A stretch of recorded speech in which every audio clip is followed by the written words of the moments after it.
이 시간에 우리 이제 김영래 목사님이 나오셔서 누가복음 16장 19절부터 30절에 있는 말씀으로 부자의 착각이라고 하는 제목으로 이제 말씀을 전해주실 때 많은 은혜 받으시고요. 우리 환영 인사 잠깐 나누시겠습니다. 주보를 좀 들으시고 한번 흔들어 주시면서 할렐루야 한번 나오시겠습니다. 할렐루야.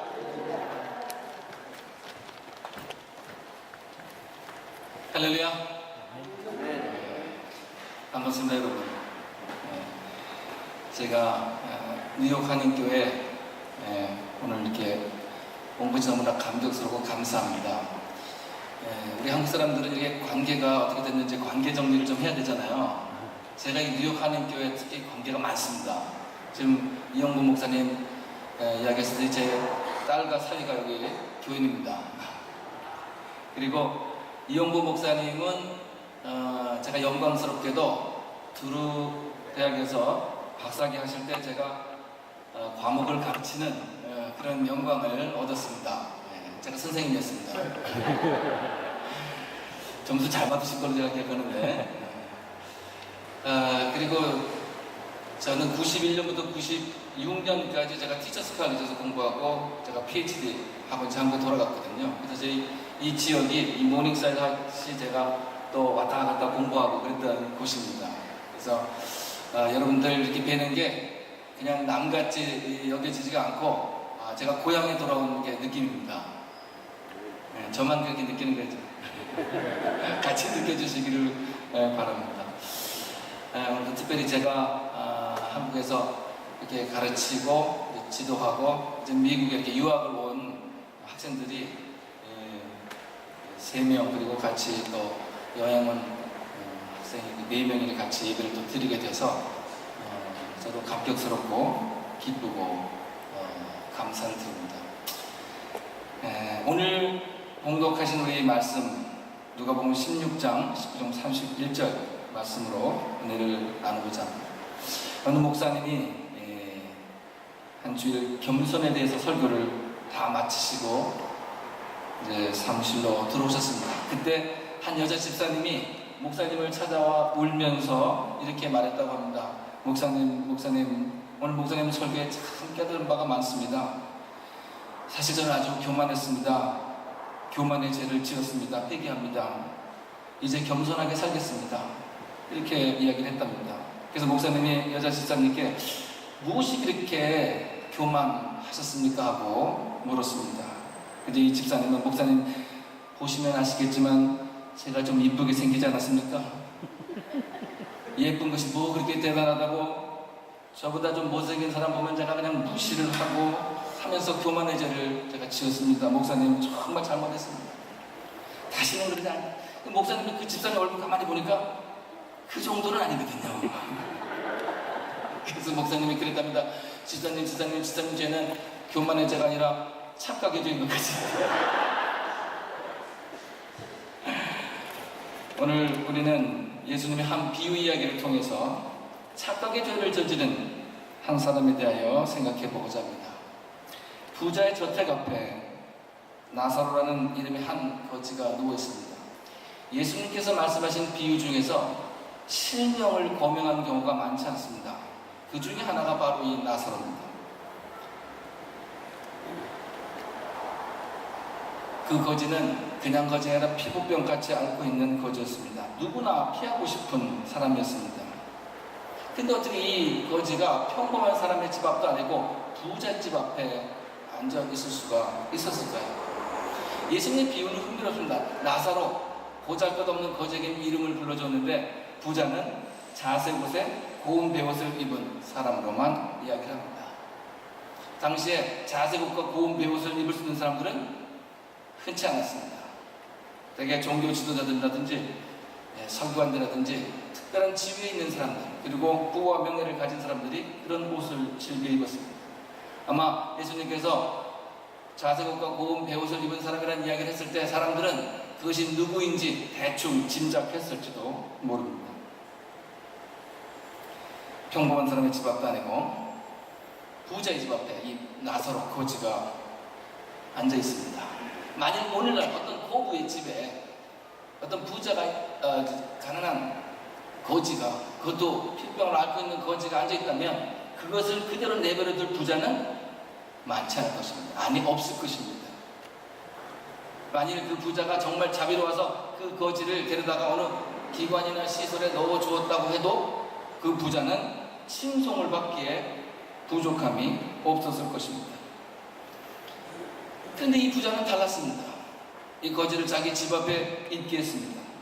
그리고 식사 때가 되면 먹을 것을 나누어 주는 그러한 부자였습니다.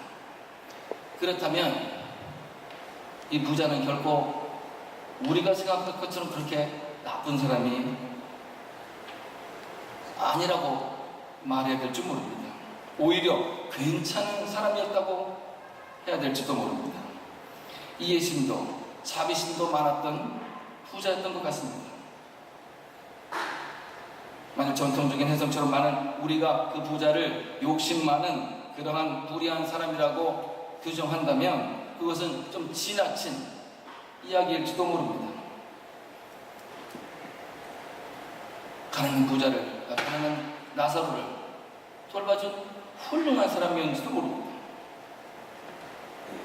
때문에 부자는 그런 나사로를 돌봐줬다는 것에 대한 자부심과 그런 나름대로의 자랑이 있었을지도 모릅니다. 아마 그랬을 것입니다. 그러한 증거가 바로 아브라함과 이 부자 사이의 대화에서 우리가 찾아볼 수가 있습니다.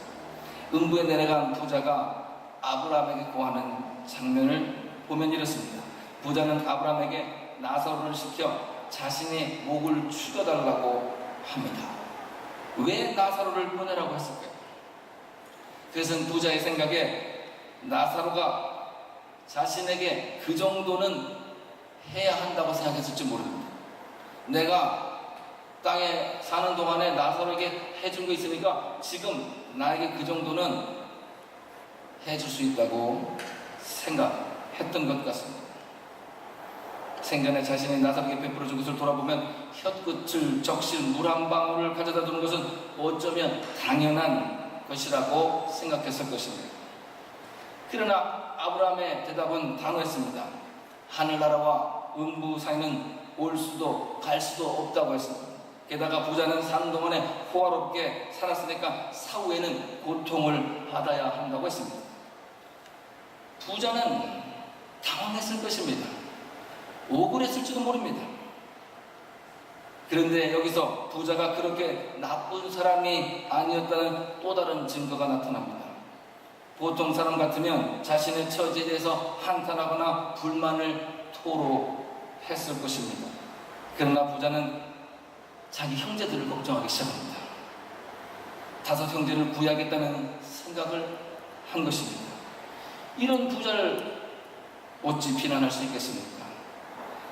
그런데 이 부자는 또 나사로를 자신의 집으로 보내달라고 합니다. 아직도 나사로가 자기를 위해 심부름을 할 수 있는, 아니 해야 하는 존재쯤으로 생각하고 있었던 것입니다. 아브라함은 죽은 사람이 가서 이야기한다 해도 소용이 없다고 또 고절을 합니다. 이것이 바로 오늘 본문의 이야기입니다. 그렇다면 부자의 잘못이 무엇이었을까요? 세상에서 분명 훌륭한 사람으로 인정받았음직한 이 부자가 왜 하나님의 기준에서는 하늘나라에 오를 수 없는 그러한 수준에 머물렀을까요? 여러분들, 부자가 자기 형제가 몇 명이라고 했는지 기억하십니까? 5명이라고 했습니다. 바로 여기에 부자의 결정적인 오류가 있습니다.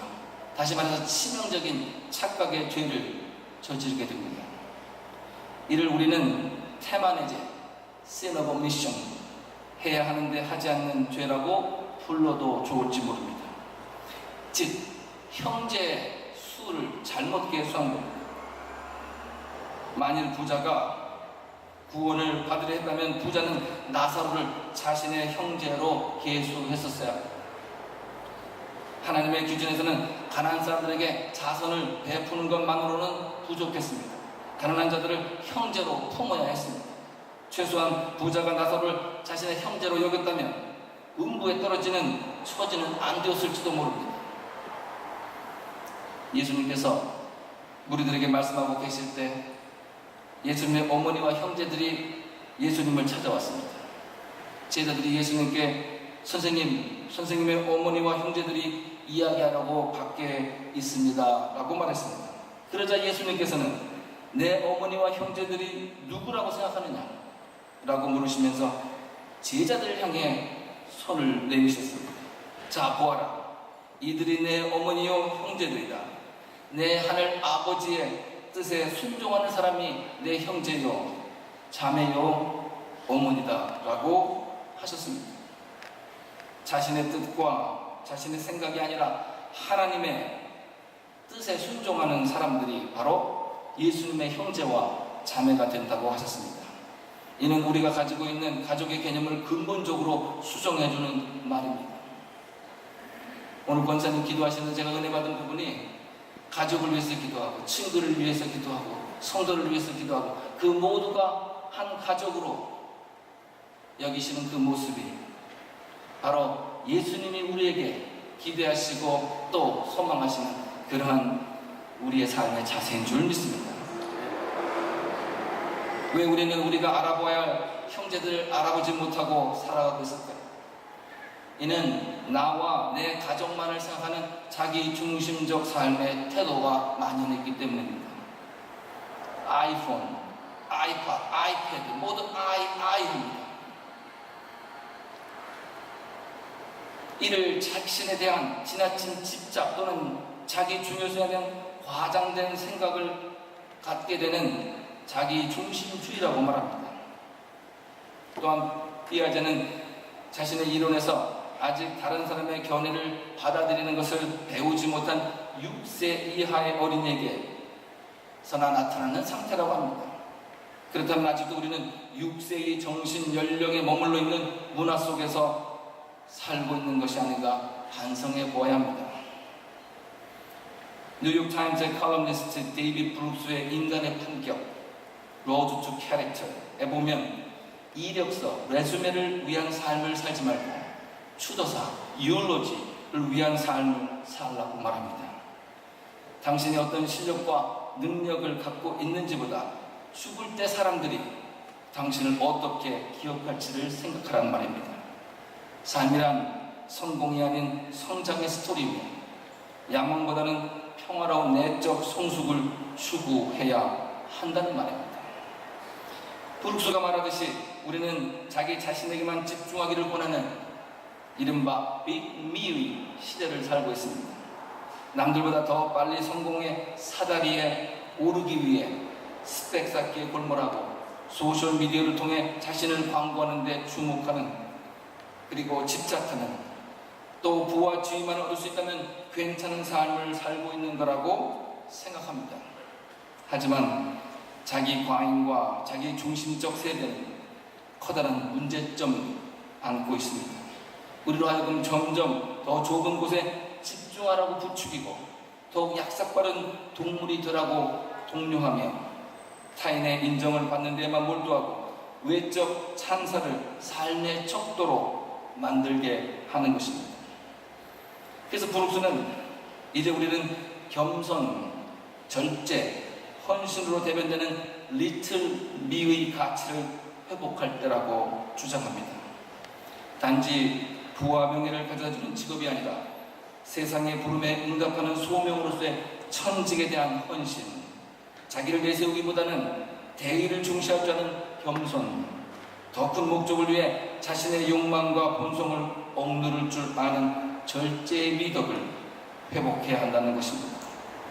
이것은 바로 내적 성숙을 통해서만 이루어질 수 있습니다.